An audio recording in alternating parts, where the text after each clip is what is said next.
Selamat siang, Anda sedang menyaksikan live update Tribun News edisi Selasa 28 Desember 2021. Siang ini akan kami sajikan informasi teraktual dan menarik yang akan dilaporkan secara langsung oleh reporter kami di lapangan. Bersama saya Diamita, inilah live update selengkapnya. Kita menuju kabar pertama, Tribuners dari Jawa Tengah, jalanan kota Solo, bak lokasi pesta seusai tim kebanggaannya Persis Solo resmi promosi Liga 1 pada Senin 27 Desember 2021 malam kemarin.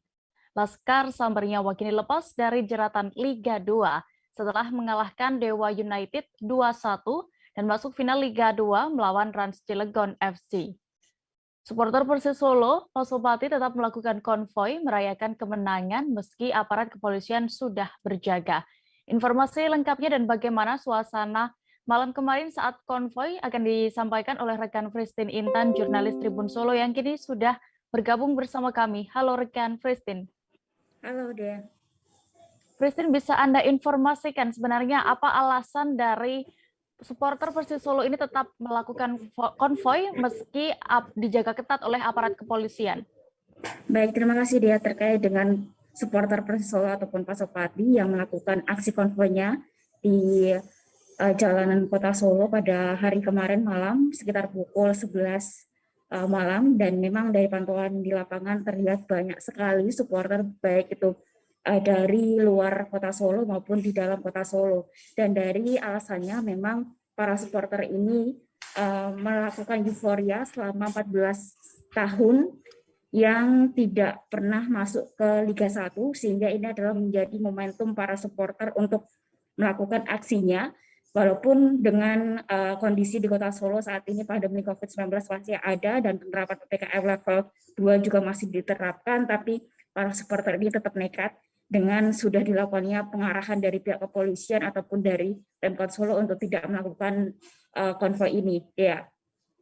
Christine, bagaimana situasi konvoi saat itu dan lokasi para supporter ini melakukan konvoi di mana tepatnya?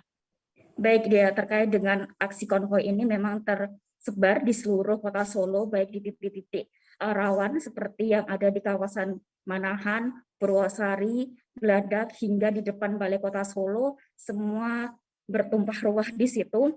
Para supporter melakukan jal-jalnya, meneriakkan Persis Solo Liga 1, hingga para supporter juga melakukan menggunakan knalpot, drum, dan juga menggunakan flare juga.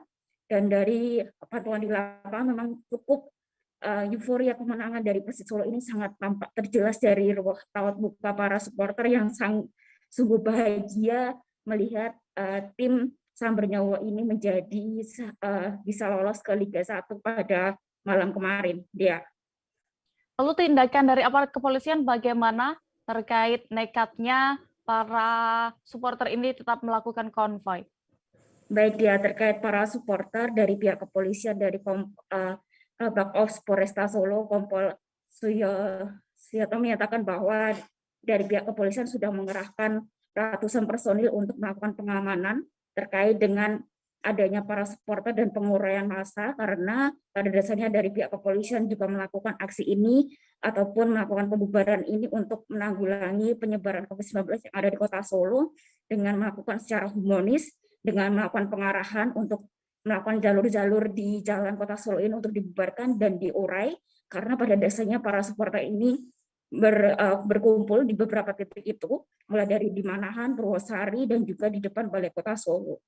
Dan dari keterangannya juga dari pihak Kompol Stoyo juga melakukan aksi ini ataupun melakukan pembubaran ini untuk semata-mata melindungi semua warga kota Solo dan juga dari luar kota Solo. Dia. Baik, terima kasih rekan Christine. Dan berikut Tribuners kami tampilkan keterangan dari Kabak Ops Polresta Solo, Kompol Sutoyo terkait konvoi berikut selengkapnya. Kan supporter Persis yang mana malam ini ada laga dan menang, sehingga mereka spontanitas menyampaikan euforia dan turun, sehingga kita lakukan pengamanan secara persuasif, menghimbau untuk bubar kepada rekan-rekan kita karena demi keamanan kita bersama. Didorong mundur atau gimana ini? Kita himbau untuk bubar kembali pulang, seperti apa yang kita sampaikan, dan rekan-rekan melihat sendiri apa yang dilakukan rekan-rekan semuanya petugas secara manis para keluarga, sehingga alhamdulillah mereka juga mau menuruti apa yang kita sampaikan untuk dilakukan. Berarti tidak ada penangkapan sama sekali? Tidak ada. Setelah ini nanti akan kita perhitungkan, kalau mereka masih ada akan kita lakukan penindakan sebagaimana pelanggaran yang ditemukan nantinya. Salah satunya tadi juga penguraian ya, Dan? Ya, tawurai kita pecah sehingga jangan sampai menjadi satu.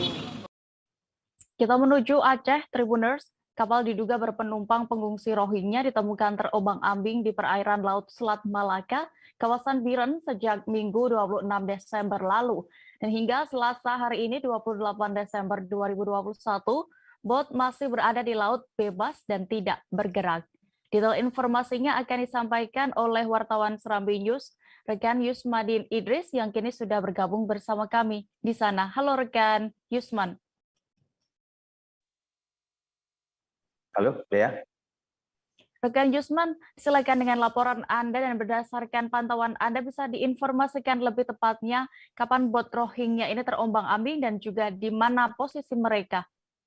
Ya, Bea. Pada minggu sore sejumlah nelayan di kawasan perairan itu yang sedang mancing ikan tuna melihat satu bot berpenumpang yang diperkirakan pengungsi Rohingya sedang berlayar, namun pergerakan bot itu sangat lambat. Pergerakan bot sangat lambat sehingga mereka mendekat.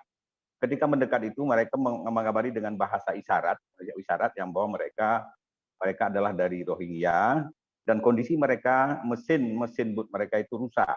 Ada yang mengapresikan mesin bot mereka itu meledak. Informasi tersebut kemudian disampaikan ke darat melalui alat-alat komunikasi ke Panglima Laut. Panglima Laut kemudian melakukan komunikasi jarak jauh dengan sejarah dan memantau terus keberadaan bot mereka. Dan sampai tengah malam, bot tersebut kemarin malam masih tidak bergerak, bahkan sudah ditambak di salah satu rumpun karena mereka tidak bisa bergerak. Arah pergerakan pertama itu dari arah barat ke timur, namun pergerakannya itu lambat sekali dan tidak bergerak sama sekali. Sehingga memunculkan berbagai tanggapan dan Panglima Laut melakukan koordinasi dengan Dalanal dan seterusnya dengan pemerintah daerah.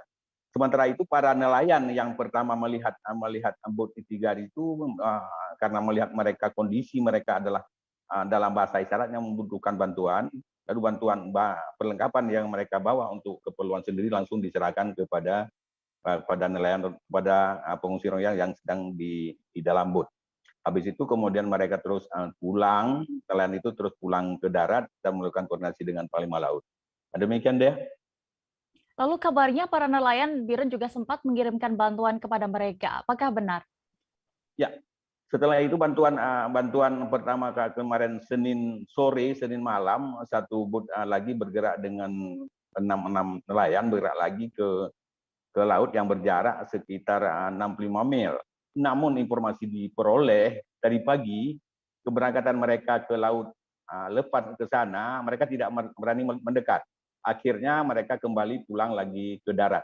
Dan tadi pagi Bupati Biren bersama Dalanal melakukan koordinasi dan Bupati Biren menyerahkan bantuan beras dan lainnya dan diantar dengan bot patroli milik Dalanal Teluk Semawe. Selain itu Dalanal juga memastikan, Dalanal Semawe Kolonel Dian Suransa memastikan keberadaan bot tersebut masih dalam wilayah laut bebas, belum masuk perairan Indonesia, sehingga sejumlah patroli laut hanya bisa memantau dan mengarahkan mereka bergerak kemana. Selain itu, Pemda Biren bersama Kapolres tadi seperti yang saya sampaikan tadi, yang bahwa mengirim bantuan berupa beras, kemudian diesel, dan mungkin juga bisa teknisi agar mereka bisa berangkat lagi ke tujuan mereka. Demikian deh. Baik. Terima kasih rekan Yusman, dan berikut Tribuners, rekan jurnalis kami sudah melakukan wawancara bersama Kolonel Marinir Dian Suryansyah dan Lana Lok Sumawe Dr. Haji Muzakar Agani selengkapnya. Angkatan Laut Lok Sumawe, Kolonel Marinir Dian Suryansyah. Kita mendapat informasi terkait adanya pengungsi Rohingya di atas sebuah kapal yang tertambat di daerah Rumpon, Suasan, sekitar 67 mil nautical mile dari daratan Aceh. Aceh Biren saja bukan. Karena ini masih sangat jauh, belum masuk ke dalam perairan teritorialnya Biren, tidak. Jadi masih bisa kita sebut Pidi, masih ada Pidi, Semawai dan segala macam. Ini terlalu jauh sekali. Jarak ini nambah. Kemudian kita coba konfirmasi kepada para nelayan yang sudah melakukan apa betul informasi ini. Dan dari beberapa nelayan yang kita dapat informasi memang ini benar ada. Pendekatan ke titik lokasi mulai dari Minggu malam. Minggu malam kita menggunakan Kalbiren dan satu patkam kecil kita. Saya geser itu siang jam 2 siang saya geser dari Langsa, Kalbiren saya naik ke atas. Sampai dengan malam hari kita belum menemukan di daerah 20 nautical mile, belum ketemu, cukup jauh sekali. Tentu perlu persiapan yang sangat matang, baik itu kapalnya, dukungan logistiknya, dan kesiapan personil. Jadi tidak sembarangan untuk pergi sampai ke sana. Beberapa nelayan pun juga yang kita ajak untuk naik ke atas juga kapalnya juga banyak tidak saja. Nah ini kita dari hari Minggu sudah di Biren, kita sudah melaporkan kepada pimpinan di atas kita. Sejauh ini tugasnya Angkatan Laut adalah melaksanakan pengamanan perbatasan. Jadi untuk Rohingya ini tentunya bukanlah warga negara Indonesia sebagai pengungsi. Ini tentunya kaitannya kepada kebijakan pemerintah. Ya, tugasnya Angkatan Laut ada. Jalanan laut semua ini oleh Pak Kapolres, ada sejumlah Rohingya ada di tengah laut. Ternyata ketika telah mendengar penjelasan dari Bapak Ronald, mereka masih berada di laut bebas, belum di wilayah perairan Biren. Namun demikian karena mungkin mereka laut, apakah kapalnya yang kekurangan bahan bakar atau misalnya kekurangan pangan, kita juga belum tahu nih. Kalau karena mereka masih di laut bebas, masuk ke Indonesia atau ke Malaysia. Nah, maka kami dengar mereka sasarannya ke Malaysia, negara lain Malaysia. Dan hal seperti ini sebenarnya sudah terbiasa dilakukan oleh Pak Ronald. Ketika ada orang asing masuk, lalu diminta dikeluar daripada wilayah Indonesia. Jadi kita harus menjaga teritorinya, bahwa kita berpikir bersama Bapak Kapolres dan informasi Pak Ronald, kalau mereka sudah 2-3 malam mungkin kekurangan bahan bakar dan logistik, kita sudah bantu makanan siap pakai ya, dan tim medis ya, barang medis, kemudian beras segala macam yang bisa mereka gunakan untuk keselamatan. Yang jelas dengan 52 mil ini masih di lautan bebas tuh, belum ke wilayah Biren ya. Jadi saya kira Sejumlah orang tua beserta anaknya yang merupakan murid SD Negeri 1 Kota Pekanbaru Riau dan Aliansi Masyarakat Peduli Pendidikan melakukan unjuk rasa damai. Dalam aksi unjuk rasa ini mereka menolak rencana Pemko Pekanbaru mengalihfungsikan sekolah menjadi pasar. Untuk mengetahui lebih detailnya sudah bergabung bersama kami reporter Tribun Pekanbaru, ada Fernando Sikumbang yang akan menyampaikan laporan lengkapnya. Halo rekan Fernando. Oke, selamat siang Dea. Ya, silakan berdasarkan pantauan Anda bisa diceritakan jalannya unjuk rasa para murid SD dan juga orang tuanya tersebut. Oke, terima kasih Dea. Informasi yang diperoleh di lapangan Dea, para wali murid dan juga orang tua bersama dengan sejumlah aktivis peduli pendidikan di Kota Pekanbaru menggelar aksi di depan SDN 1 Kota Pekanbaru yang berada di Jalan Ahmad Yani, Kota Pekanbaru Dea. Pada Senin kemarin, dan mereka menggelar aksi tersebut sebagai bentuk protes kepada pemerintah Kota Pekanbaru yang berencana melakukan alih fungsi terhadap sekolah tersebut.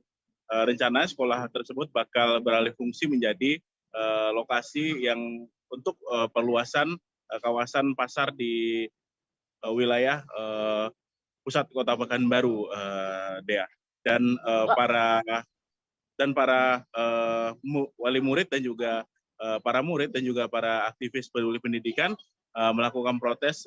Mereka membawa sejumlah poster dan melakukan orasi dengan menuntut agar pemerintah kota membatalkan adanya rencana perluasan pasar sehingga berdampak beralih fungsinya SDN gedung dan lahan dari SDN 1 Pekanbaru, Dea. Dan mereka melakukan aksi tersebut sempat menimbulkan keramaian di Jalan Ahmad Yani sehingga arus lalu lintas pun sempat terganggu pada aksi tersebut, ya. Lalu apa saja yang menjadi tuntutan mereka? Sebenarnya tuntutan dari wali murid, ya, hanya 2 poin saja, poin pentingnya. Yang pertama, mereka menuntut agar pemerintah kota membatalkan terkait rencana alih fungsi dari bangunan dan juga lahan di SD Negeri 01 Pekanbaru yang berada di Jalan Ahmad Yani. Dan yang kedua, mereka tidak ingin nantinya para murid nantinya yang bersekolah di sana harus pindah, Dea, ke sekolah lainnya. Apalagi para murid masih berada di semester ganjil dan mereka belum menerima raport, apalagi mereka belum menerima raport dan juga mereka belum naik ke kelas berikutnya.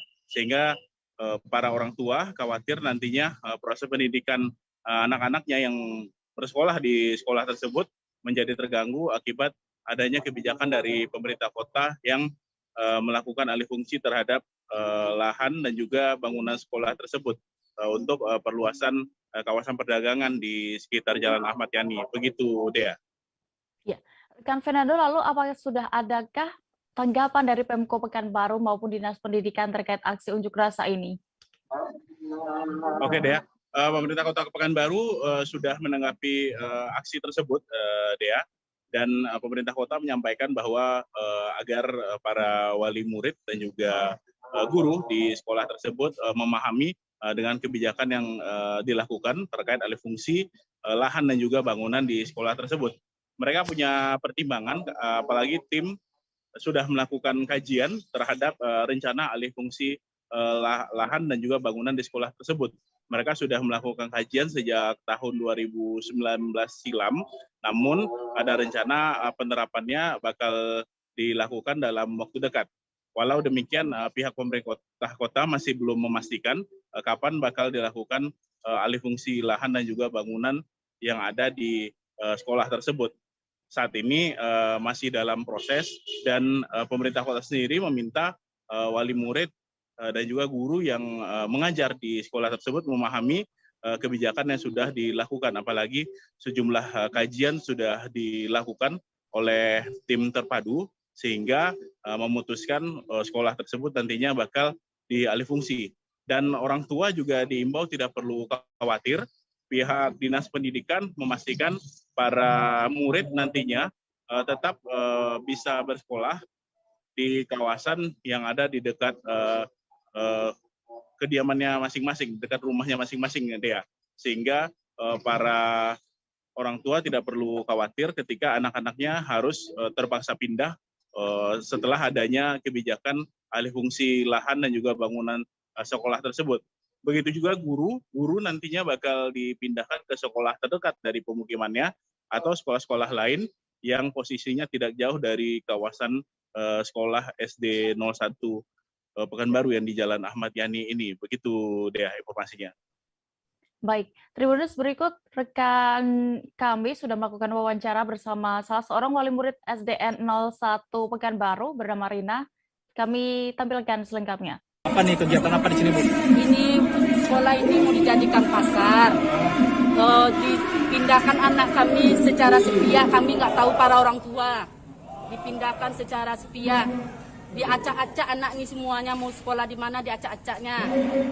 Kami pun nggak terima soalnya anak baru mau terima lapor belum tamat, baru naik lagi. Kalau naik bisa lah kita tahu apa kan. Ini belum lagi kebijakan. Alasannya apa nih, Bu? Mau dipindahkan? Alasannya kami mau dijadikan pasar. Itu separuh udah jadi pasar, 1, 2 udah jadi pasar tuh. Udah berapa lama, Bu? Udah lama itu, dari tahun berapa tuh udah lama tuh, dari 5 pasar menjadi 3 pasar. Nah, dari 5 SD menjadi 3 SD. Sekarang dari 3 SD menjadi 2 SD. 2 SD menjadi 1 SD. Sekarang mau diambilnya lagi dijadikan pasar. Sekelompok pemuda yang tergabung dalam solidaritas anti togel di Papua meminta Polda Papua segera menutup pusat usaha bandar togel di Kota Jayapura. Pasalnya mereka beranggapan togel sangat merugikan masyarakat Papua. Togel sama sekali tidak mendatangkan keuntungan dan merusak masyarakat. Kabar selengkapnya akan disampaikan Aldi Bimantara, jurnalis Tribun Papua yang kini sudah terhubung bersama kami di sana. Halo Aldi, silahkan dengan laporan Anda. Iya, baik Dea dan juga Tribuners, dilaporkan dari Jayapura, Papua. Benar sekali, sekelompok pemuda yang tergabung dalam Solidaritas Anti Togel di Papua, sebanyak sekira 50 orang lebih, ini melakukan orasi, menyampaikan aspirasinya di salah satu perumahan yang disinyalir sebagai tempat pusat judi togel yang ada di kawasan Dok 5 Kota Jayapura, Papua. Dan dalam kesempatan kami meliput di sana, Dea dan juga Tribuners, diinformasikan bahwa dalam kesempatan wawancara ini perwakilan dari Solidaritas Anti Togel, Hengki Hilapok, mengatakan kepada kami, ke awak media, bahwa dalam orasinya ia mengatakan togel ini sangat merugikan masyarakat Papua dan pihaknya dalam hal ini komunitas Solidaritas Anti Togel di Papua meminta untuk pihak kepolisian di Papua, khususnya di Kota Jayapura ini menutup langsung pusat judi togel yang disinyalir menggunakan mesin di wilayah perumahan tersebut. Dea. Ya, Aldi, bisa Anda gambarkan bagaimana saat itu secara rinci jalannya demo ini dan apa saja tuntutan yang diutarakan para peserta demo ini?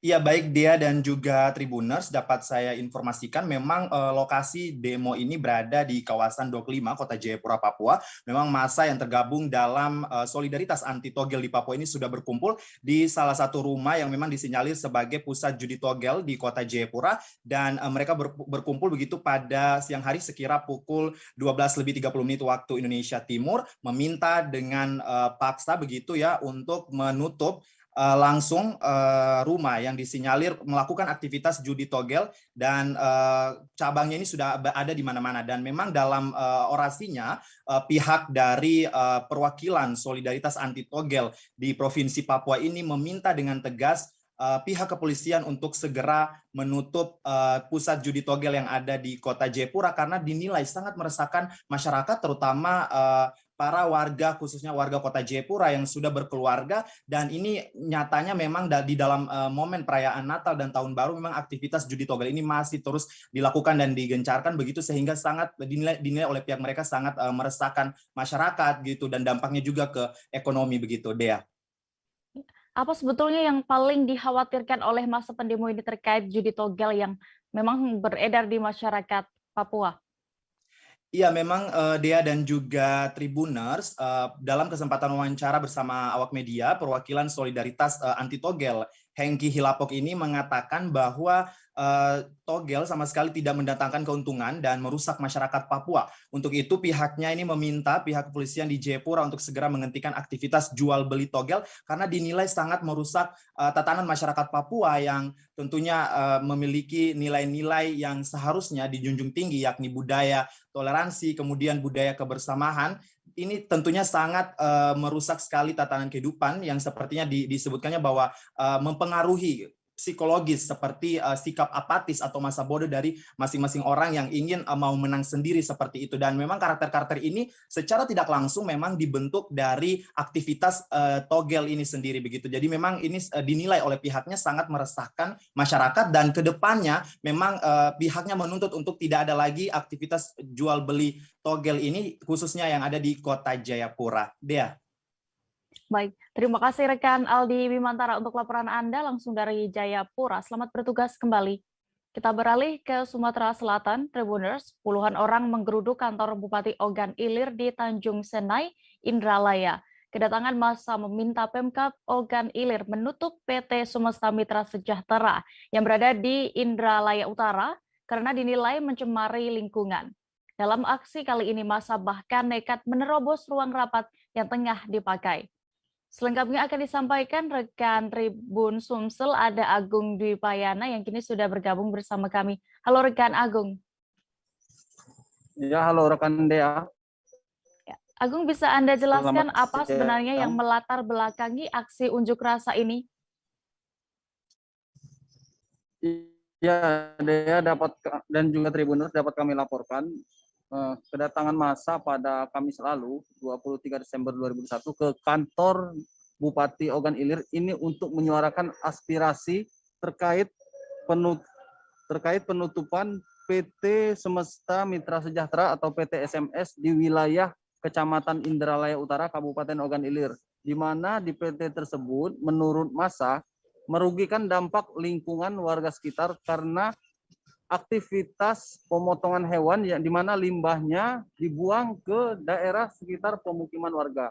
Sebenarnya aksi demonstrasi ini sudah berlangsung beberapa kali selama 2021 dan puncaknya pada 23 Desember lalu massa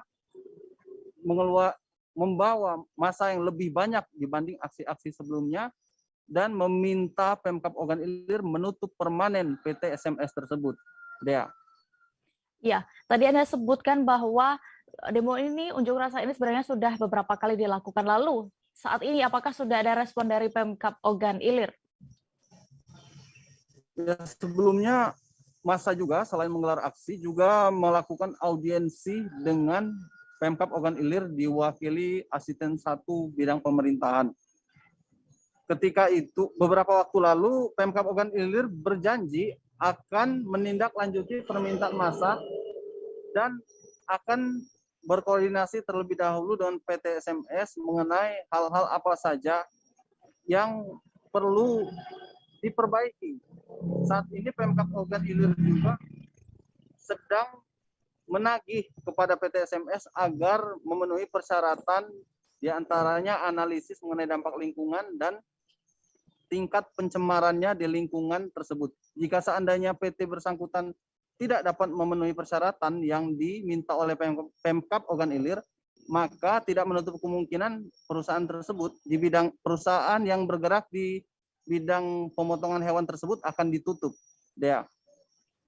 Lalu bagaimana saat itu situasi di ruang rapat, mengingat tadi memang diinformasikan bahwa para peserta demo ini masuk ke ruang rapat yang tengah dipakai?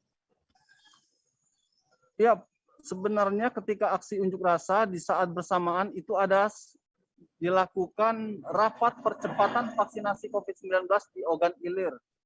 Awalnya petugas gabungan baik Satpol PP maupun kepolisian membatasi aksi massa hanya dilakukan di depan aula kantor.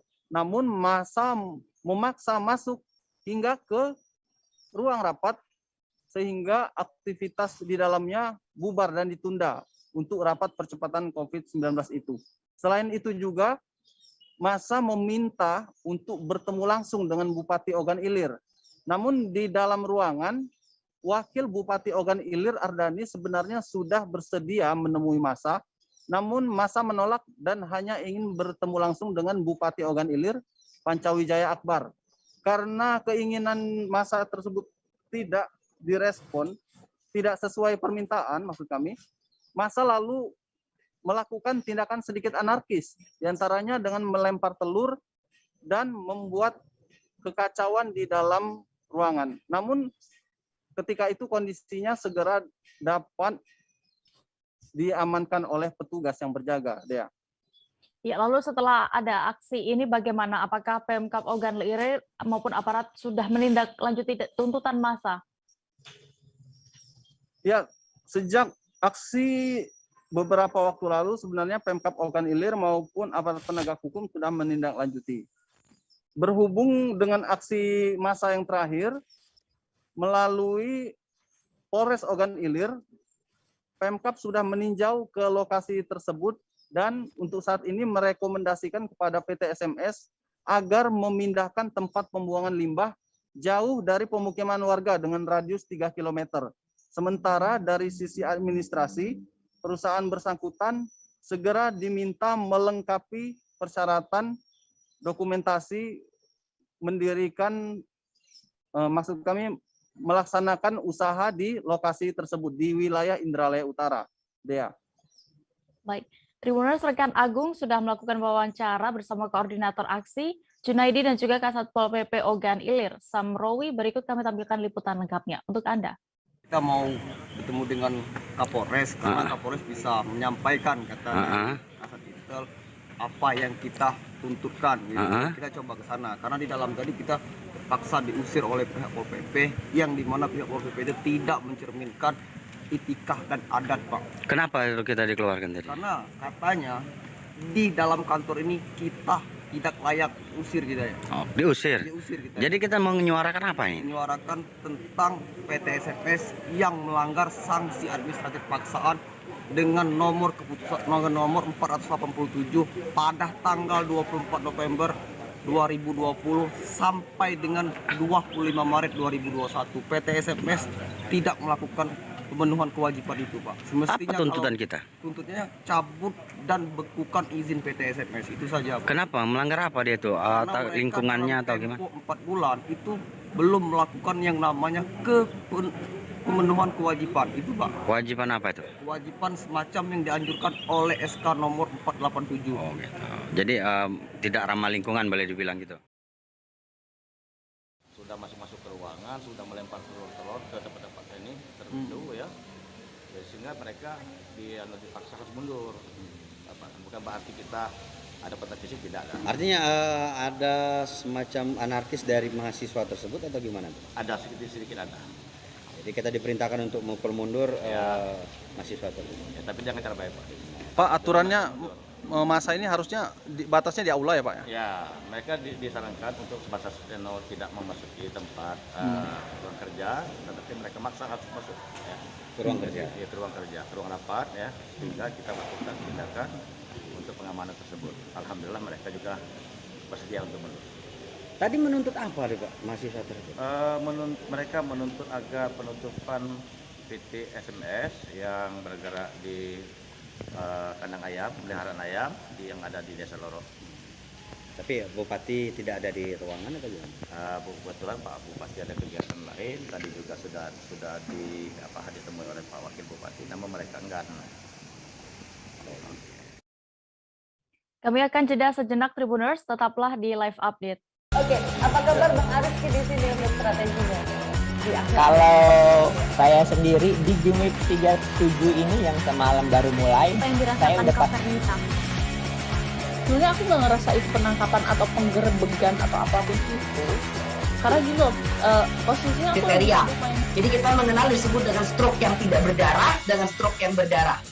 Stroke yang tidak berdarah itu biasanya ditandai dengan adanya penyumbatan. Kalau itu terjadi di sini mungkin pikirnya tidak ke situ kali ya, tapi kalau di Korea atau di Kamboja itu ada beberapa paper yang saya itu Mas, ya, dulunya tukang koran.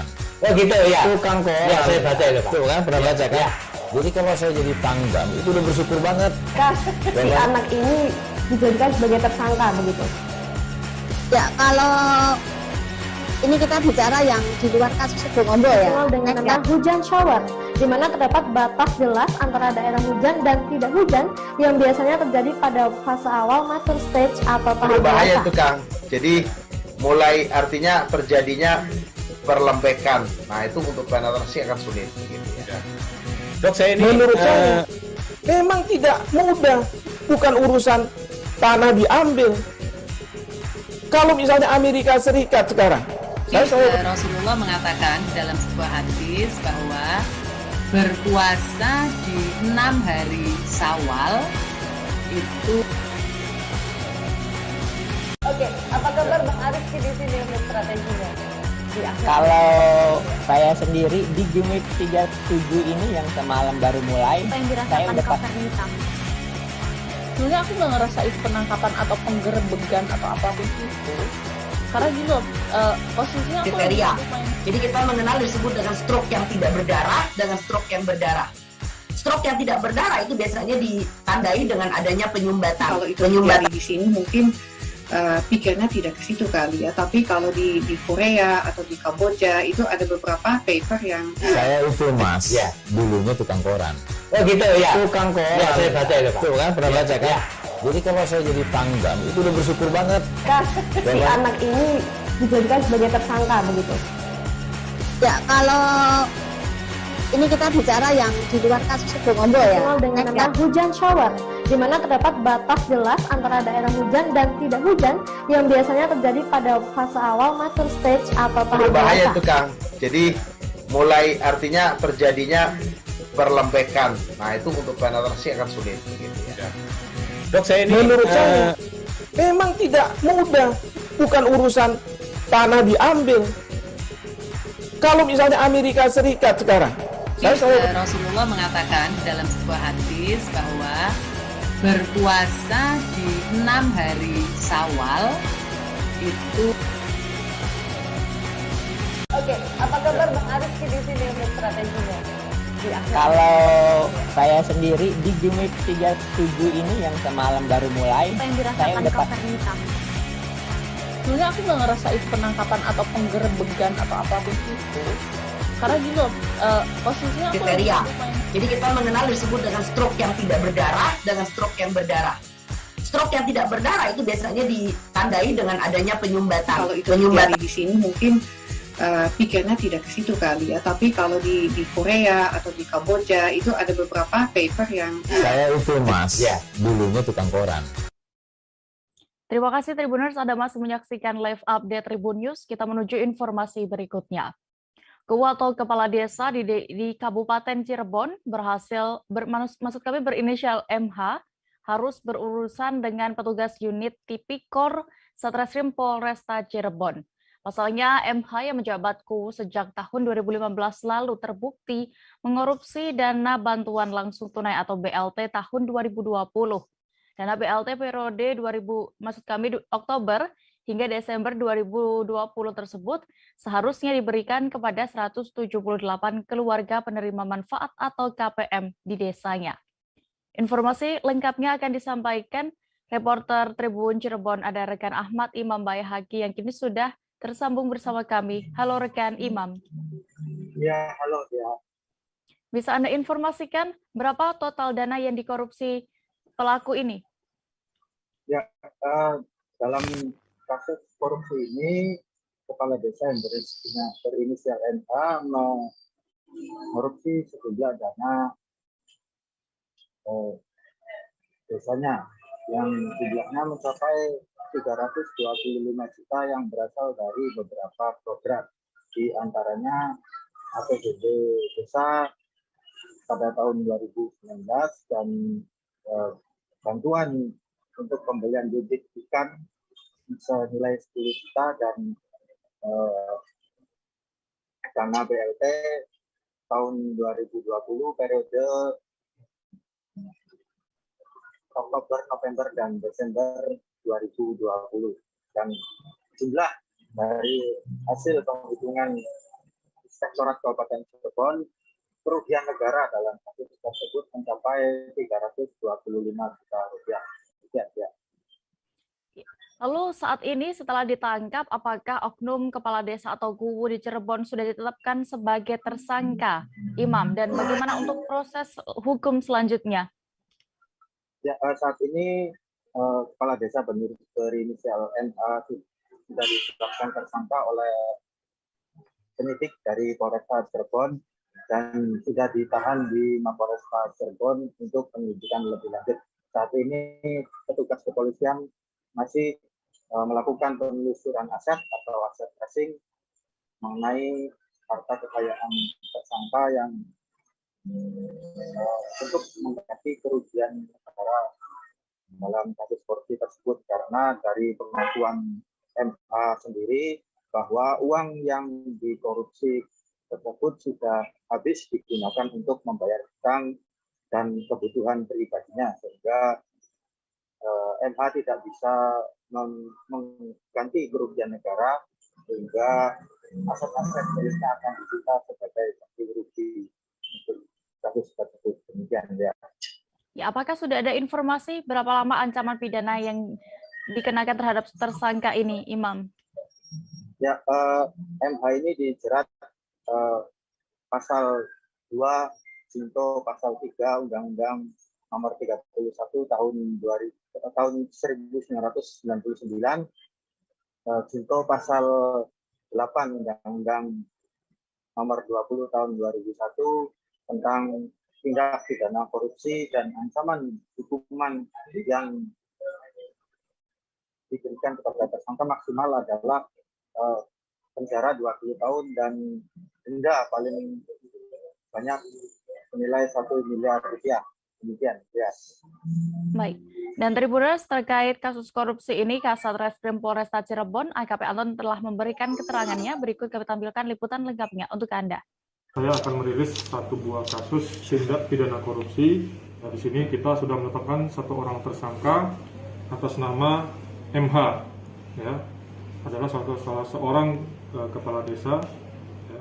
Waktu kejadian dan tempat perkara yaitu pada tahun anggaran 2019 sampai dengan tahun 2020 di Desa Tanjungmaya, Kecamatan Ciledug, Kabupaten Cirebon.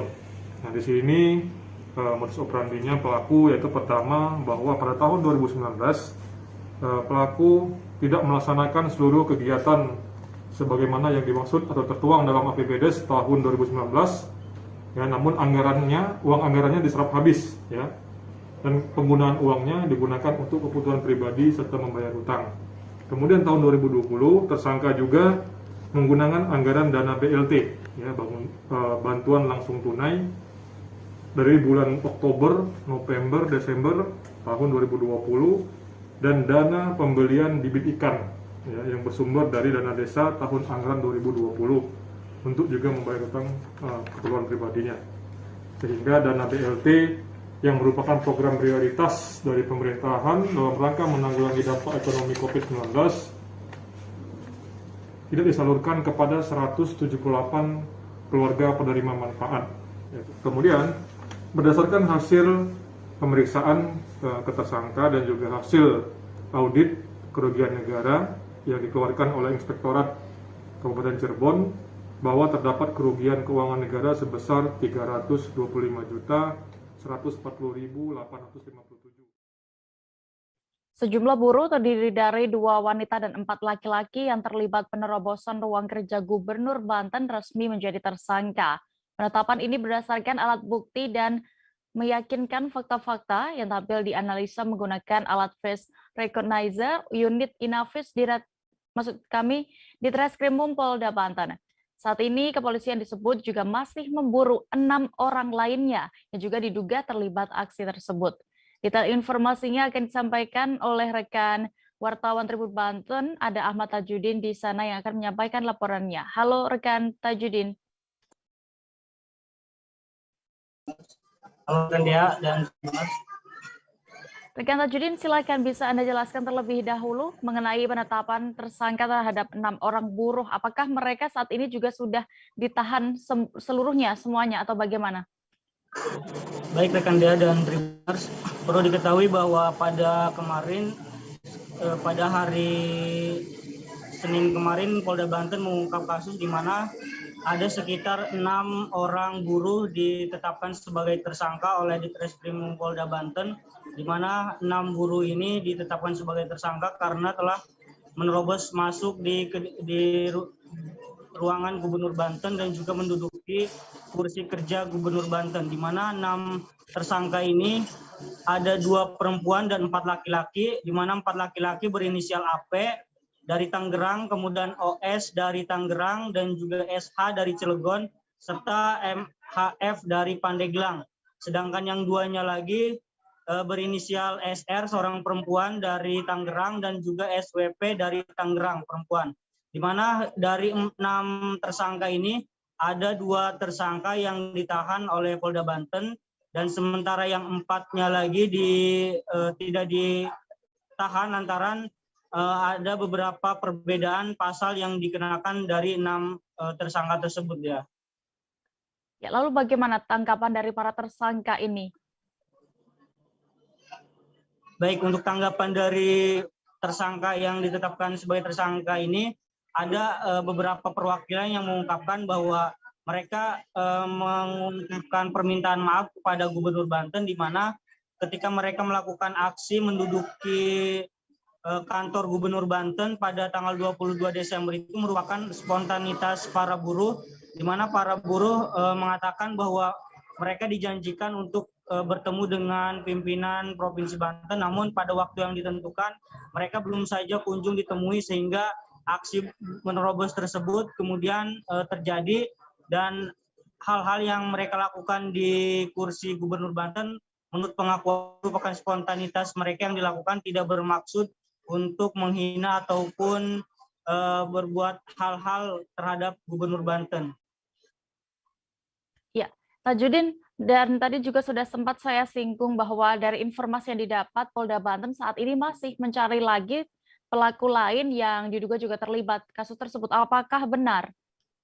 Baik, untuk perkembangan saat ini di mana dari 6 tersangka tersebut, Polda Banten masih melakukan penyelidikan dan masih mencari ada oknum lain yang masih diburu oleh Polda Banten, di mana dari keterangan Polda sendiri ada sekitar 6 orang lagi yang saat ini sedang dilakukan pencarian untuk dilakukan memintai keterangan, di mana 6 orang ini telah terlibat dalam aksi menerobos kantor Gubernur Banten, dan di mana dalam video yang viral tersebut 6 orang tersebut masih dicari oleh Polda Banten untuk dimintai pertanggungjawaban atas aksi yang dilakukan menduduki ruang Gubernur Banten, Dea. Baik, terima kasih rekan Ahmad Tajudin untuk laporan Anda dari Banten. Selamat bertugas kembali. Polda Sumatera Utara telah menarik penanganan kasus penganiayaan pelajar SMA yang dilakukan oleh oknum PDIP Sumatera Utara dari Polrestabes Medan. Keputusan ini berdasarkan hasil gelar perkara. Informasi yang didapat pula, pelaku kini tak ditahan meski sudah ditetapkan sebagai tersangka. Untuk mengetahui lebih detailnya, sudah bergabung bersama kami rekan Goklas, jurnalis Tribun Medan yang akan menyampaikan informasi lengkapnya. Halo rekan Goklas. Halo, selamat sore rekan Dea. Selamat sore. Goklas, bisa Anda informasikan terkait Polda Sumut yang telah menarik penanganan kasus dari Polrestabes Medan terkait penganiayaan yang dilakukan oleh oknum PDIP? Ya, jadi semalam pihak Polda Sumut telah menggelar konferensi pers terkait dengan proses hukum yang dijalani oleh oknum PDIP yang sebelumnya menganiaya remaja di daerah Johor. Adapun sebenarnya konferensi pers yang dilakukan Polda Sumut ini itu hanya berselang sekitar 2 hari dari konferensi pers yang dilakukan oleh pihak Polrestabes Medan terkait dengan kasus tersebut.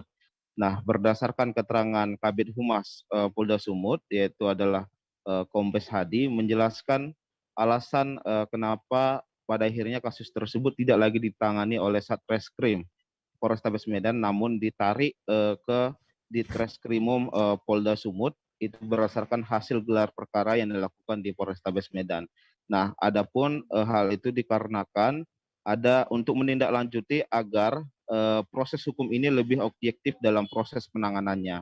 Adapun dari pihak Dirkrimum Polda Sumut itu menjelaskan bahwa agar masyarakat agar tetap mempercayakan kasus tersebut dapat diselesaikan dengan baik dan dengan bijak dan seadil-adilnya oleh pihak kepolisian. Sebab memang ada beberapa isu yang beredar terkait dengan di mana oknum PDIP tersebut telah menjadi tersangka namun tidak ditahan, seperti itu, Dea. Baik, Goklas, lalu terkait itu tadi, oknum dari PDIP Sumut yang tidak ditahan meski sudah ditetapkan sebagai tersangka penganiayaan ini, bagaimana tanggapan atau penjelasan dari Dirkrimum? Nah, jadi penjelasan Dirkrimum sebenarnya agak sedikit berdalih. Mereka justru mengatakan biarkan pihak kepolisian bekerja terlebih dahulu. Artinya penyidik dibiarkan untuk kembali mengulas terkait dengan penetapan pasal yang disangkakan kepada oknum PDIP tersebut. Nah, sebelumnya sebenarnya keterangan dari Kabid Humas Polda Sumut menerangkan bahwa alasan kenapa dia itu meskipun tersangka dia tidak ditahan itu karena ancaman hukuman dari pasal yang disangkakan itu di bawah dari 5 tahun. Namun dari beberapa komentar pengamat hukum termasuk dari Lembaga Bantuan Hukum Medan, LBH Medan, itu menjelaskan bahwa sebenarnya ada perangkat hukum yang bisa menyangkakan tersangka tersebut ataupun oknum PDIP tersebut itu bisa ditahan meskipun disangkakan pasal dia 5 tahun di bawah 5 tahun di penjara, seperti itu. Dea. Baik, lalu bagaimana tanggapan dari keluarga korban? Nah, keluarga korban yang semalam juga hadir di dalam konferensi pers setelah mengikuti, mereka berkomentar bahwa pihaknya akan memang menyerahkan seluruh kasus ini untuk ditangani oleh Polda Sumut dan mereka menuntut profesionalisme dari pihak kepolisian dalam menangani kasus ini. Dan terkait dengan kenapa dia tidak ditahan, itu pun pihak keluarga mengatakan akan menyerahkan seluruhnya saja kepada pihak Polda Sumut. Nah, namun terkait dengan apakah nantinya akan ada proses damai, dari pihak kuasa hukum keluarga korban itu mengatakan tidak akan mengikuti proses hukum jikalau nanti pihak Polda Sumut ataupun pihak kepolisian itu menganjurkan damai, mereka akan menolak. Seperti itu dia. Baik. Tribuners, berikut akan kami tampilkan keterangan dari Kabid Humas Polda Sumut, Kombes Hadi Wahyudin, dan juga Dirkrimum Polda Sumut, Kombes Satan Dirsan Atmaja terkait kasus ini selengkapnya. Hukum program pemerintah dalam memberantas atau menekan pandemi COVID-19. Kemudian rekan-rekan tadi sudah sampaikan oleh Pak Kabid Humas terkait ada satu perkara yang sebelumnya ditangani oleh Polres Medan, yaitu kasus penganiayaan terhadap anak. Kemudian dari hasil gelar perkara, kasus itu akan dilimpahkan ke Polda Sumut dalam penanganannya, yang mana tersangka saat ini sudah pelaku saat ini sudah ditetapkan tersangka. Saya sampaikan kepada rekan, percayakan kepada kami akan proses, kami akan tidak lanjutin penanganan perkara tersebut dengan profesional dan seadil-adilnya. Ya, saya tidak banyak lebar terkait dengan pelimpahan laporan polisi tersebut, karena ada dua perkara lagi yang akan kita sampaikan kepada rekan-rekan, dan ini penting untuk disampaikan karena ada kejadian yang kemarin dan mungkin ada hal yang perlu kami sampaikan kepada media terkait tindak pidana perdagangan orang. Jadi rekan-rekan, kembali lagi, kes pertama adalah masalah penganiayaan, ini sudah berjalan dan sudah ada penetapan tersangka. Kemudian berkaitan dengan masalah kendaraan, nanti kita akan berkoordinasi dengan Direktorat Lalu Lintas Polda Sumatera Utara. Kita akan sampaikan bagaimana posisi atau keabsahan daripada kendaraan tersebut. Jangan ragu dan jangan rekan-rekan percayakanlah kepada Polda Sumatera Utara. Nanti akan kita sampaikan terkait dengan posisi kendaraan itu sendiri. Sepakat? Percaya bahwa kasus ini ditarik untuk kembali atau kemudian didalami oleh penyidik. Jadi pertanyaan itu sebenarnya dari awal sudah terjawab. Jadi harusnya nggak muncul lagi pertanyaan itu, tapi nggak apa-apa. Kalau nggak bertanya namanya bukan wartawan.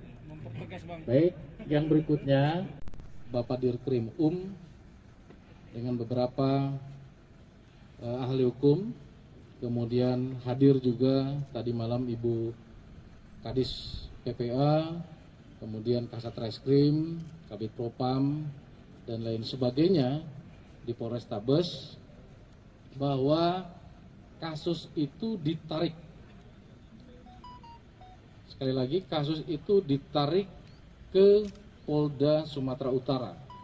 Dalam hal ini di Treskrim yang akan menindaklanjutinya agar lebih objektif dalam proses penanganannya. Kita bekerja secara profesional, bukan karena ada tekanan dan lain sebagainya. Sekali lagi, hasil gelar perkara mengatakan sepakat bahwa kasus ini ditarik ke Ditreskrim Polda Sumatera Utara untuk didalami. Jelas.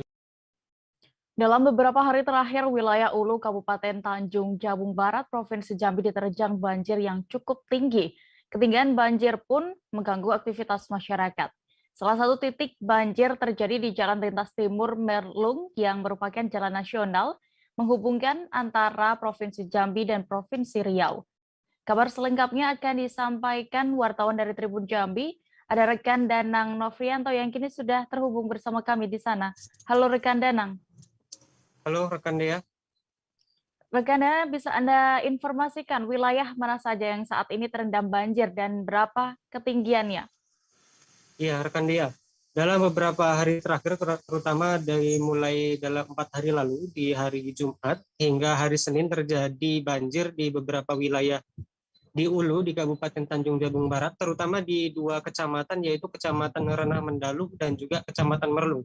Untuk di Kecamatan Renah Mendalu sendiri itu terjadi di Kelurahan Lubuk Kambing yang ketinggian airnya bisa mencapai 1 hingga 1,5 meter yang terjadi pada hari Jumat hingga hari Sabtu. Kemudian di Kecamatan Merlung yang merupakan jalan lintas timur yang menghubungkan antara Provinsi Jambi dan juga Provinsi Riau, ini terjadi sejak hari Minggu pagi hingga hari Senin malam dia. Kemudian untuk ketinggiannya sendiri yang di Kecamatan Merlung ini bisa mencapai setinggi dada orang dewasa.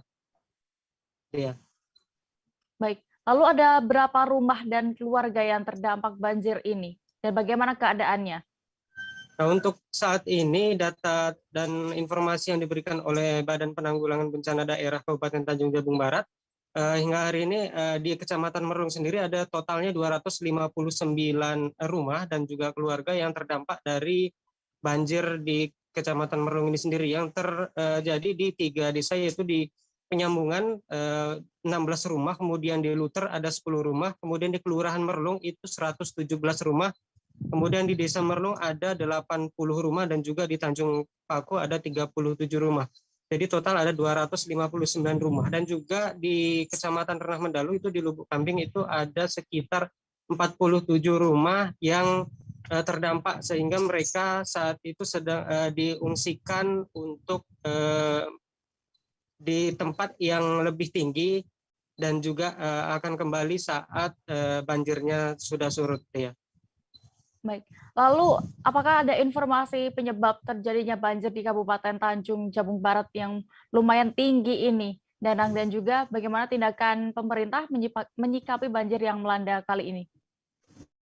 Ya, dia untuk penyebab banjirnya sendiri, kalau untuk di Kabupaten Tanjung Jabung Barat di wilayah Ulu itu merupakan wilayah yang topografinya cukup rendah, kemudian juga intensitas hujan yang ada di Kabupaten Tanjung Jabung Barat ini lumayan cukup tinggi, sedang dan juga tinggi dalam beberapa hari terakhir, sehingga menyebabkan beberapa di 2 kecamatan tersebut terendam banjir, dan juga memang wilayahnya yang berdekatan dengan sungai yang terjadi pendangkalan. Untuk pemerintah sendiri di hari Sabtu, Wakil Bupati Kabupaten Tanjung Jabung Barat sudah meninjau lokasi dan juga memberikan bantuan kepada 47 warga yang terdampak banjir. Kemudian di hari Senin lalu, Bupati Kabupaten Tanjung Jabung Barat langsung terjun ke lokasi, terutama yang di Kecamatan Merlung, untuk memberikan bantuan juga berupa bahan-bahan pokok, kemudian bahan makanan, dan juga tempat-tempat untuk tempat tidur. Ya. Baik, terima kasih rekan Danang Novrianto untuk laporan Anda dari Jambi. Selamat bertugas kembali. Kita menuju Jawa Barat. 1 unit rumah di Kompleks Muara Raya, Kelurahan Pelindung Hewan, Kecamatan Astana Anyar, Kota Bandung, terbakar hebat pada Senin 27 Desember 2021 malam kemarin. 1 penghuni rumah ditemukan meninggal dunia dalam insiden tersebut. Seorang penghuni lainnya mengalami luka-luka dan harus dirawat intensif di rumah sakit. Selengkapnya akan disampaikan rekan Ferdian Adi Nugraha, jurnalis Tribun Jabar yang kini sudah bergabung bersama kami. Halo rekan Ferdian.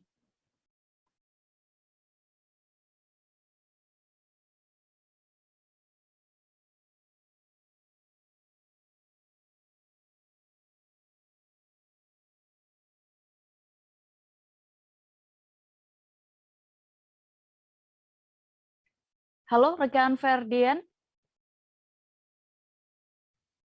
Halo. Rekan Ferdian, bisa Anda informasikan bagaimana awalnya kejadian kebakaran rumah di Kompleks Muara Raya, Kota Bandung ini? Baik, terima kasih Dea. Bisa kami laporkan bahwa telah terjadi kebakaran di Kompleks Muara Raya, Jalan Muara Raya, Kelurahan Pelindung Hewan, Kecamatan Astana Anyar, Kota Bandung, Senin 27 Desember 2021 semalam.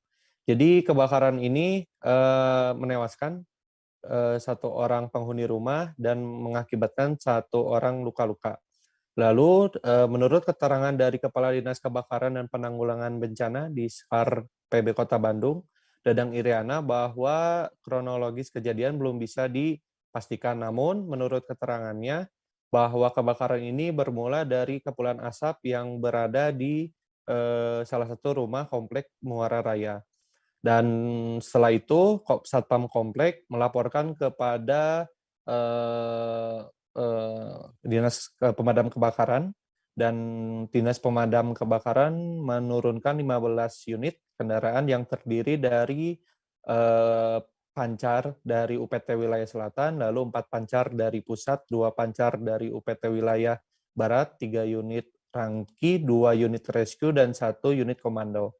Dan dilaporkannya ini sekitar pukul 18.30, kebakaran terjadi cukup besar yang bisa dilihat dari kondisi rumah terkini. Dan api baru bisa padam sekitar pukul 19.00 waktu Indonesia Barat dengan 15 unit kendaraan. Baik, Dia. Ferdian, siapa saja bisa Anda informasikan identitas korban dalam insiden tersebut dan juga bagaimana kondisinya?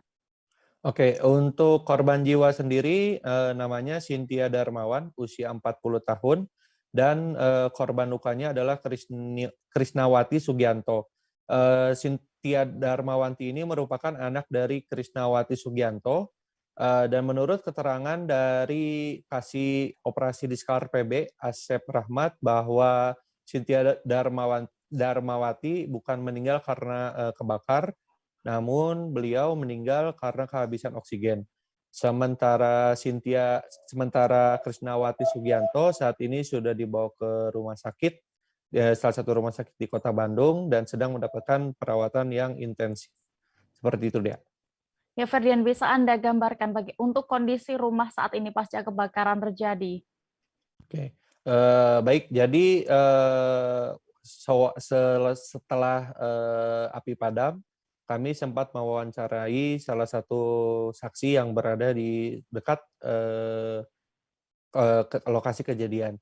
Jadi menurut beliau bahwa kebakaran ini awalnya kan dari api kecil lalu juga jadi membesar gitu. Nah, saya juga kebetulan sempat mendatangi lokasi dan melihat bahwa rumah yang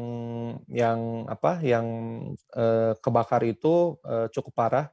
Terus juga ada 1 unit mobil yang terparkir di garasi. Menurut keterangan saksi juga mobil itu sempat meledak dan kaca-kaca juga pada pecah, lalu juga kayu-kayu yang menjadi pondasi dari rumah itu juga pada rusak. Tembok juga pada menghitam, dan saat ini lokasi sudah dipasang polis lain. Dan kabarnya hari ini bakal dilakukan pemeriksaan lebih lanjut oleh pihak kepolisian terkait penyebab dari kebakaran tadi malam. Seperti itu, Dia. Baik, terima kasih jurnalis Tribun Jabar, Ferdian Adi, untuk laporan Anda dari Kota Bandung. Selamat bertugas kembali. Ya.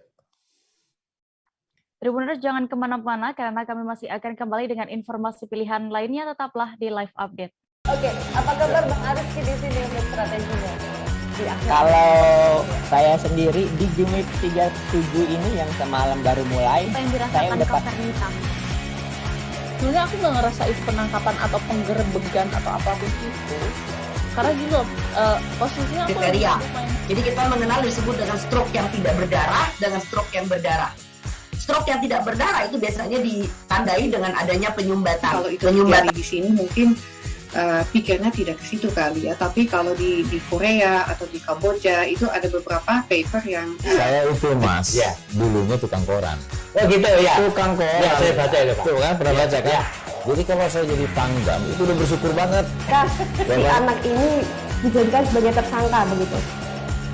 Ya, kalau ini kita bicara yang di luar kasus Sebongombo ya. Dengan nama hujan shower, di mana terdapat batas jelas antara daerah hujan dan tidak hujan yang biasanya terjadi pada fase.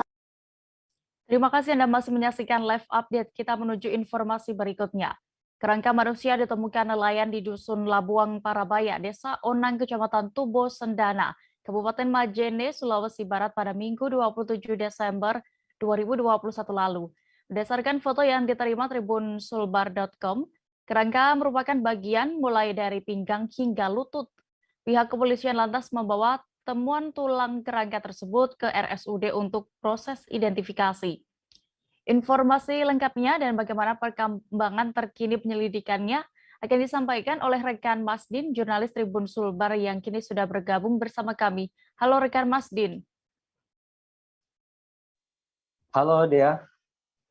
Rekan Masdin, bisa Anda ceritakan terlebih dahulu saat penemuan kerangka manusia tersebut, siapa pertama kali yang menemukan? Baik, Dea dan Tribuners melaporkan langsung dari Majene, Sulawesi Barat. Sebelumnya, penemuan kerangka manusia membuat geger masyarakat Dusun Labuang Parabaya, Desa Onang, Kecamatan Tubo Sendana, Kabupaten Majene, Sulawesi Barat, di mana hari Senin, tanggal 27 Desember kemarin, nelayan yang sedang melaut pada pagi hari digegerkan dengan sesosok kerangka yang di tengah laut sekitar 4 mil dari bibir pantai. Kemudian saat nelayan atas nama Muhammad Dong umur 45 tahun tersebut kaget dan kemudian membawa kerangka ke darat. Setelah itu langsung melapor ke kepolisian, dalam hal ini Polsek Sendana. Dan seperti yang dia tadi sampaikan bahwa kondisi kerangka yang ditemukan dari pinggang sampai lutut dan terbungkus karung, dia seperti itu. Iya, lalu Masin, apa langkah selanjutnya dari penemuan kerangka tersebut? Dan tadi informasinya dilakukan proses identifikasi, apakah sudah ada hasilnya saat ini?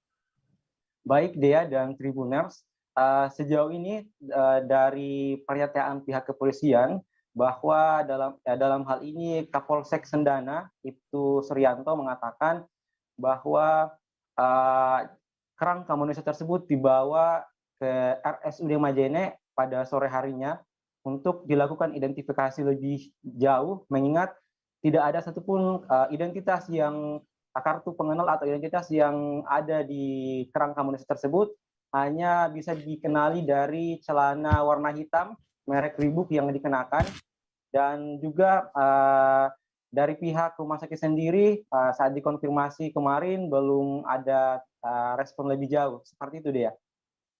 Baik, Tribuners, terkait penemuan ini, rekan jurnalis kami sudah melakukan wawancara bersama Kapolsek Sendana, Ibtu Suryanto. Berikut kami tampilkan liputan lengkapnya untuk Anda. Penemuan kerangka mayat ini, Bunda. Ini awalnya informasi dari nelayan, jadi pada saat pagi hari ada nelayan dari Desa Onang berangkat untuk mencari ikan. Kemudian di laut sekitar 4 mil ya, dari bibir pantai menemukan sesosok rangka manusia yang diduga memang manusia di dalam karung. Di dalam karung, Bunda. Ya, selanjutnya diapakan ini, Bunda? Ini kami bawa ke rumah sakit Umum Majene untuk dilakukan pemeriksaan lebih lanjut dari pihak rumah sakit. Kemudian nanti akan informasikan kepada halayak untuk diketahui apakah ini siapa yang punya keluarga ataupun ini mayat ini mungkin ada yang mengenal dalam ciri-cirinya. Kalau tidak, Konan akan dimakamkan ya? Akan dimakamkan secepat mungkin. Mantap. Harga cabai rawit di Pasar Gede Kota Madiun, Jawa Timur melambung tinggi dalam 1 pekan terakhir. Jika sebelumnya harga cabai rawit berkisar Rp50 hingga Rp60.000 per kilogram, hari ini bisa mencapai Rp85.000 per kilogram. Menurut salah seorang pedagang, naiknya harga cabai ini karena datangnya musim hujan yang merusak tanaman cabai. Detail informasinya akan disampaikan oleh Sofyan Arif Chandra, wartawan Tribun Jatim yang kini sudah bergabung bersama kami di sana. Halo rekan Chandra. Halo rekan Dea, selamat siang Tribuner. Rekan Chandra, bisa Anda informasikan kapan harga cabai ini terpantau mulai naik dan apa penyebabnya? Iya Dea, untuk harga cabai rawit di Kota Madiun memang terpantau naik, terutama di Pasar Gede. Tadi kami sempat menanyai beberapa pedagang di Pasar Gede Kota Madiun dan membenarkan bahwa harga cabai rawit ini di Pasar Gede Kota Madiun mulai naik. Untuk puncaknya itu naik mulai sepekan terakhir dia, atau sekitar tanggal 18 itu, harga cabai rawit yang semula 50.000 ini langsung naik menjadi 80.000 lebih, dan ini ditengarai akibat datangnya musim hujan yang menyebabkan cabai di petani ini menjadi busuk. Dan kalau tadi kami sempat bertanya juga kepada para pedagang, harga tersebut memang sudah tinggi dari tengkulak, sehingga pedagang sendiri tidak bisa berbuat apa-apa karena memang harga di tengkulak sudah tinggi, dan para pedagang ini pun mengambil labanya pun juga sedikit menyesuaikan peningkatan harga yang juga tinggi dari para tengkulak dia. Ya, lalu bagaimana tanggapan dari para pembeli terkait meroketnya harga cabai rawit ini?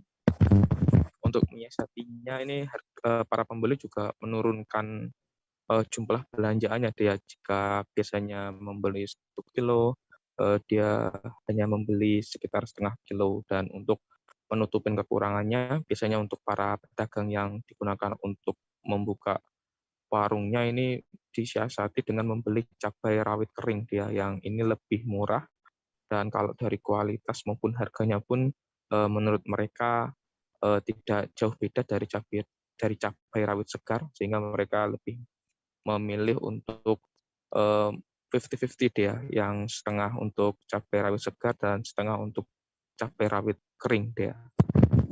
Ya, Chandra, lalu berdasarkan pantauan Anda, adakah komoditas lain yang juga naik di Pasar Gede Kota Madiun? Untuk komoditas lain juga yang mengalami kenaikan cukup signifikan adalah telur dia. Telur ini juga naik hampir 2 kali lipat atau 100%, ini juga mulai sekitar tanggal 18.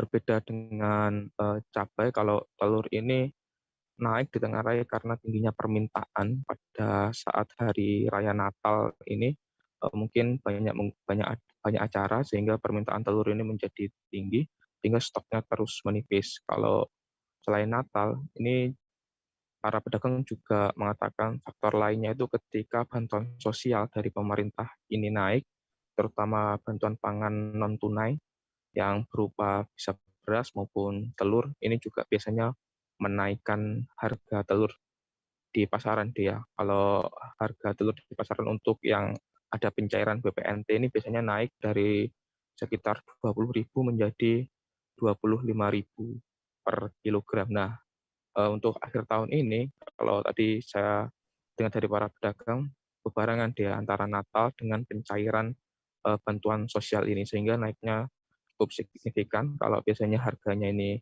per kilogram antara 20.000 hingga 21.000, ini bisa sampai 39.000 dia di Pasar Gede Kota Madiun. Selain telur ini, bawang bombay juga terpantau naik, lalu harga tomat super ini juga naik. Jika biasanya hanya sekitar 6.000 per kilogram, ini naik jadi hampir 10.000 per kilogram dia. Untuk komoditi lain terpantau stabil, mulai dari bawang putih, bawang merah, maupun bawang putih cutting juga terpantau stabil, rekan dia. Baik, terima kasih rekan Chandra. Dan berikut Tribuners, jurnalis kami sudah melakukan wawancara bersama salah seorang pedagang di sana, Purwanto. Berikut wawancara lengkapnya.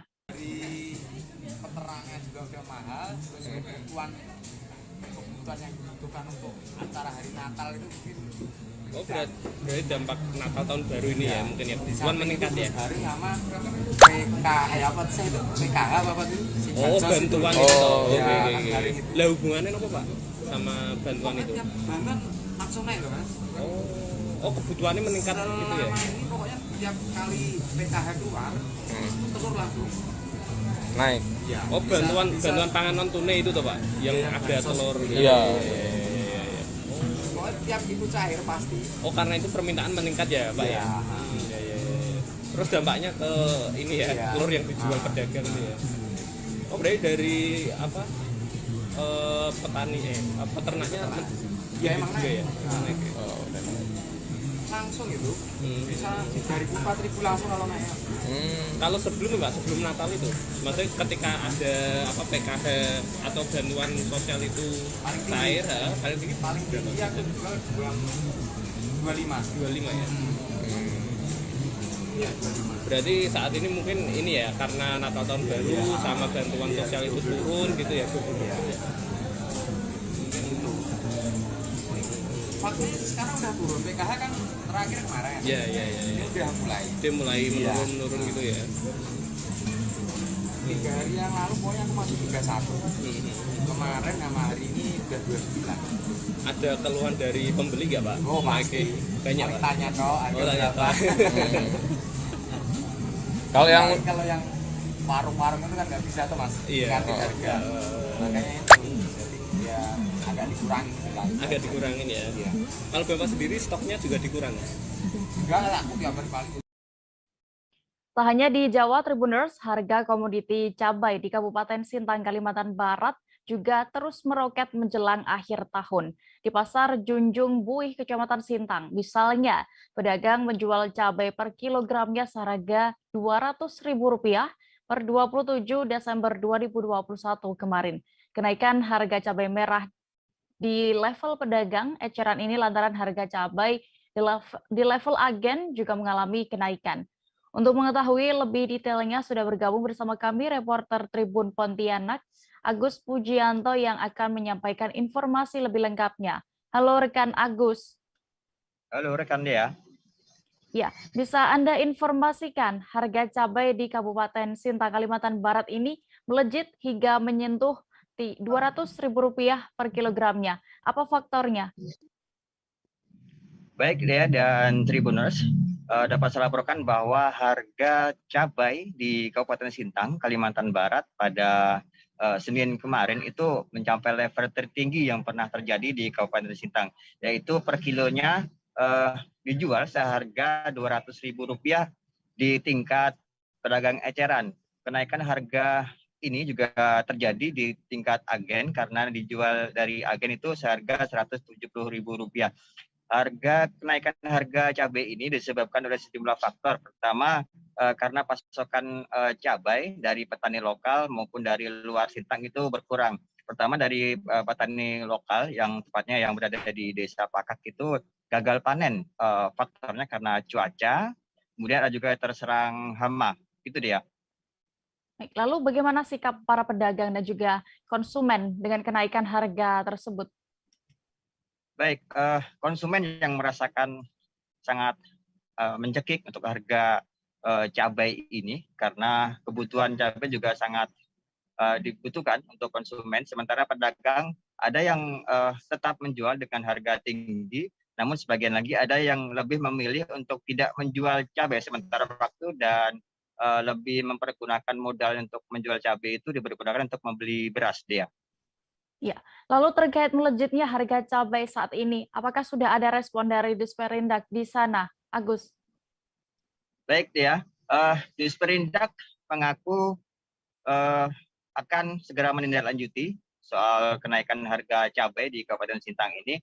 Hanya saja prediksinya kenaikan harga ini diprediksi sampai dengan 2 bulan ke depan karena harga stabil diperkirakan masih akan lama karena pasokan masih berkurang karena beberapa hal faktor yang saya sebutkan tadi. Kemudian Disperindak untuk jangka pendek belum bisa mendatangkan cabai dari luar Kalbar karena juga pasokan berkurang. Kemudian untuk jangka menengah rencananya akan berkoordinasi dengan dinas terkait untuk lebih banyak mengajak masyarakat untuk membuat atau petani cabai agar lebih banyak. Ya. Baik. Tribuners, terkait kenaikan harga cabai ini, rekan jurnalis kami sudah melakukan wawancara bersama salah seorang pedagang di pasar bernama Marjan dan juga Kadisperindak Kop dan UKM Sudirman selengkapnya. Nyampe berapa nih Bang? Ya, kalau harga eceran kami sih sekitar 200-an per kilonya, karena soal modalnya udah 170 per kilonya, itu sama agen yang ngambil tuh.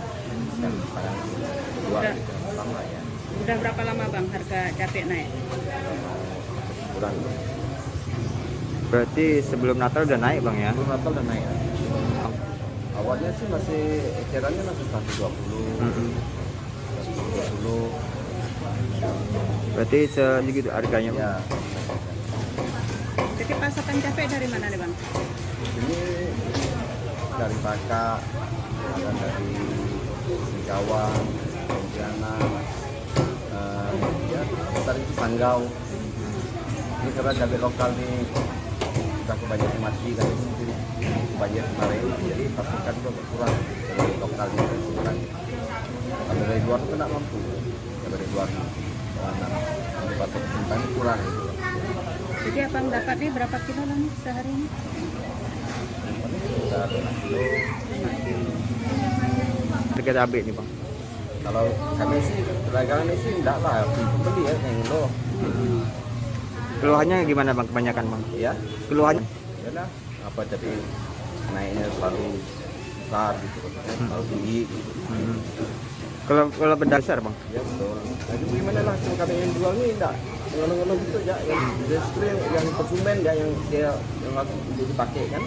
Mereka yang lo kita sih enggak lah, enggak ngeluh lah kan. Berapa pun harga kita jual dengan itu di harga kan ketinggian harganya kan gitu jual pedagang. Konsumennya yang ngeluh nih kan, cabai yang naik dan konsumsi cabai yang 100 ribu bang? Iya, onnya 20 ribu. Satu on 20 ribu. Itu tadi kita pemerintah kabupaten ini tentunya melihat, kalau udah melihat kondisi itu seperti itu memang harus ada kebijakan lah, kebijakan dengan melibat, tapi ini kebijakan dalam jangka menengah tentunya, tidak jangka pendek. Dan jangka pendek tentunya kita berupaya bagaimana bisa mendatangkan tadi apa cabai tadi, stok cabai itu dari daerah yang potensi tadi, bisa dari Rasul Jaya. Tetapi untuk jangka panjang, menengah dan panjang tentunya memang harus ada keterlibatan instansi vertikal, instansi ya, dinas instansi yang ada di Sintang. Misalnya untuk meningkatkan budidaya cabai ini kan harus itu ada porsi di dinas pertanian, kan seperti itu. Kemudian hortikultura juga. Nah ini yang harus ke depan tentunya satu pemikiran yang harus komprehensif melibatkan dinas yang ada di Sintang untuk bagaimana mengeroyokkan budidaya cabai ini bisa dilakukan oleh masyarakat terutama daerah-daerah yang potensi tadi. Kalau ini tidak ada ya fokus untuk menganukan cabai memang susah. Kita dah tahu bahwa kendala selama ini ya karena produksinya kurang, kemudian keinginan masyarakat untuk budidaya cabai itu juga ya rendah. Kan harus kita dorong pemerintah ikut mengintervensi tentunya, mengajak melakukan pembinaan lah seperti itulah. Tapi itu dilakukan oleh dinas yang ada di Sintang. Kalau kami di Seperindak ini kan hanya dari aspek pemasaran cabai, produksi cabai kan harus dipasarkan. Itu tugas. Perhelatan penyelenggaraan Musabaqah Tilawatil Quran 2021 tingkat Kota Sorong, Papua Barat resmi dibuka. Rencananya penyelenggaraan MTQ tingkat Kota Sorong ini akan berlangsung mulai hari ini 28 Desember hingga 30 Desember 2021 mendatang. Dalam sambutannya, Wali Kota Sorong, Lambert Jitmanto, mengatakan perjalanan kontestasi MTQ di daerah ini harus lebih baik. Kabar selengkapnya akan disampaikan rekan wartawan dari Tribun Papua Barat, ada Sahwan Ashari Raharusun yang kini sudah bergabung bersama kami di sana. Halo rekan Sahwan. Halo, selamat sore Dea. Selamat sore Sahwan. Bisa Anda informasikan seperti apa suasana pembukaan MTQ tingkat Kota Sorong hari ini? Ya, Dea dan juga Tribuners dimanapun Anda berada, hari ini dapat saya kabarkan dari Kota Sorong, Papua Barat bahwa sekitar pukul 9 waktu Indonesia Timur, MTQ tingkat Kota Sorong resmi digelar dan dibuka langsung oleh Wali Kota Sorong dan juga Forkopimda serta pengurus dari LPTQ Kota Sorong sendiri. Dan sekian dia. Ya, lalu berapa untuk jumlah peserta dan jumlah mata lomba yang akan diperlombakan dalam MTQ tahun ini di Sorong, Sawan? Ya, berdasarkan wawancara kami dengan pihak panitia, mereka mengaku bahwa untuk peserta jumlahnya dari sekitar kurang lebih 100 Kori dan Korea yang mana berasal dari 10 distrik di Kota Sorong dan mata lomba yang dilombakan di dalam MTQ tingkat Kota Sorong sendiri untuk tahun 2021 ini ada 2 cabang mata lomba, yang mana ada lomba tilawatil Quran dan juga ada tahfiz Quran, yang mana di dalam tahfiz Quran itu ada beberapa cabang mata lomba, yaitu terdiri dari untuk lomba juz 1 juz, terus 5 juz, 10 juz, dan juga 20 juz serta 30 juz, begitu dia. Ya, bagaimana tanggapan Wali Kota Sorong terkait gelaran MTQ kali ini dan juga harapannya bagaimana? Ya, berdasarkan laporan yang dipaparkan pada saat pembukaan tadi, Wali Kota Sorong Lambertus mau beliau sangat bangga karena ada salah satu putra terbaik, anak terbaik dari Kota Sorong bisa mewakili Indonesia ke Dubai, sehingga kontestasi MTQ ini beliau sangat mendukung, dan beliau berharap kontestasi MTQ baik tingkat Kota Sorong dan juga tingkat provinsi hingga nasional, pihak penyelenggara dalam hal ini LPTQ Kota Sorong sendiri tidak boleh merekrut ataupun ada tilawah, ada para anak-anak ataupun yang ikut dalam MTQ ini tidak boleh ada yang yang ditransfer dari luar daerah, begitu. Baik, ya. Terima kasih rekan Safwan, dan berikut Tribuners ada keterangan dari Ahmad Lambarahang Metan selaku Ketua 1 LPTQ Kota Sorong dan juga Lambert Jitmau selaku Wali Kota Sorong. Selengkapnya. Kita mulai di Masjid Madrasah ke-8 Kota Sorong ini, peserta yang siap untuk berlomba dilaksanakan di Aula Man siap untuk berlomba selama 2 hari. Ini kan pembukaannya di gedung ini. Nanti untuk pelaksanaan lombanya di mana, Bapak? Pelaksanaan sudah direncanakan akan menempati Masjid Madrasah Dia Negeri Kota Sorong. Untuk lomba-lombanya saja ini apa nih, Bapak? Apa mata lombanya? Lomba yang terbanyak adalah ada 2 bidang lomba, yaitu tilawatil Quran. Yang pertama dan kedua adalah dari 4 jenis lomba tahfizil Quran. Golongan 1 juz, golongan 5 juz, golongan 10 juz, golongan 20 juz, dan golongan 30 juz. Bapak, ada harapan bahwa MTQ ini harus ada jebolan-jebolan Kota Sorong, alumni MTQ 2021 bisa mewakili Papua Barat. Itu kira-kira bagaimana, Bapak? Tentu Kota Sorong ini memiliki sumber daya yang terkait dengan mereka-mereka yang punya kualitas terkait dengan ada 2 bidang yang kami jadi andalan kami, yaitu tilawatil Quran dan tahfizul Quran. Dan tahfiz Quran ini sudah pernah mewakili Kota Sorong ke tingkat nasional, dan tilawatil Quran sebagaimana Qori'ah tampil pembukaan tadi itu pernah mewakili Kota Sorong ke tingkat nasional. Itu didikan lokal. Itu unggulannya tahfiz ya. Siap. Apakah ada mungkin tadi kan pembina juga menyampaikan bahwa tidak boleh ada tenaga-tenaga transfer yang dari luar datang untuk ini mungkin kira-kira tenaga lokal yang diberdayakan.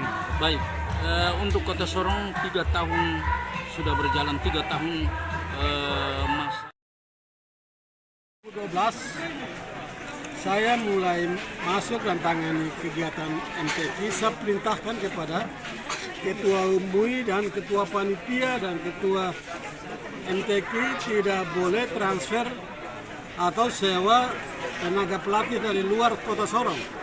Saya tidak butuh juara, tapi saya punya warga ini kelak menjadi yang terbaik. Tahun pertama, tahun kedua gagal tidak apa-apa, tapi tahun ketiga, keempat, seterusnya mereka pasti bisa. Ternyata bisa mewakili Indonesia ke Dubai itu. Dubai bukan Tamro, Dubai bukan Maibra, nggak bisa. Dunia, negara terkaya di dunia termasuk Dubai kan. Jadi saya bangga, tadi dengar ada bangga. Mimpiku menjadi kenyataan. Luar biasa kan? Intinya Pemkot juga mendukung ya? Oh sangat. Saya tiap tahun saya bawa muka. MTQ pertama di Kabupaten Sorong itu saya pikul kasur dengan tempat tidur. Tanya Pak Kismanto. Pak Kismanto dia ketua panitia, saya yang pikul. Karena mereka punya tempat tidur itu tidak ada kasur, tidak ada bantal. Satu hari itu saya langsung bawa sini naik ke atas. Saya tahu dan saya punya kori dan kori aku tidur tempat yang bagus. Jangan pikir juara, makan minum bagus dulu baru bisa juara kan gitu. Bapak terkait gedung mereka ini. Dari waktu ke waktu Kota Sorong terbaik kan. Jadi saya mengharapkan supaya MTQ kali ini biar lebih baik lagi. Dukungan doa kita semua. Mereka ke Sulawesi Selatan bertarung di sana bukan untuk dikalahkan, tapi mereka mengalahkan semua kori dan kuliah dari Papua Barat. Ya. Bapak, ada salah satu kori. Memasuki libur Nataru, mal-mal di Bandar Lampung kini justru buka lebih lama dibandingkan dengan sebelum libur Nataru. Menurut keterangan manajer mal, perubahan tersebut berlaku sejak tanggal 24 Desember 2021 hingga tanggal 3 Januari 2022 mendatang. Selengkapnya akan disampaikan Jelita Dini Kinanti, jurnalis Tribun Lampung yang kini sudah bergabung bersama kami. Halo rekan Jelita. Halo Dea. Rekan Jelita, bisa Anda informasikan lebih rincinya terkait jam buka dan tutup mal-mal di Kota Bandar Lampung saat libur Nataru ini? Iya Dea, memang memasuki libur Nataru ini mal-mal di Bandar Lampung ini mengalami perubahan jam ya, jadinya jam bukanya itu tuh lebih lama dibandingkan dengan sebelum libur Nataru. Jadi untuk Mall Kartini dengan Matahari Department Store itu dari buka jam 10 pagi dan tutupnya itu jam 10 malam. Kemudian untuk Mall Bumi Kedaton itu untuk tanggal 24 Desember, kemudian tanggal 26 sampai tanggal 30 Desember 2021 dan nanti tanggal 2 sampai 3 Januari 2022 buka jam 10 pagi, tutupnya jam 9:30 malam. Nah, untuk tanggal 25 Desember kemarin dan nanti tanggal 31 Desember 2021 dan 1 Januari 2022 itu buka jam 10 pagi, tutupnya jam 10 malam.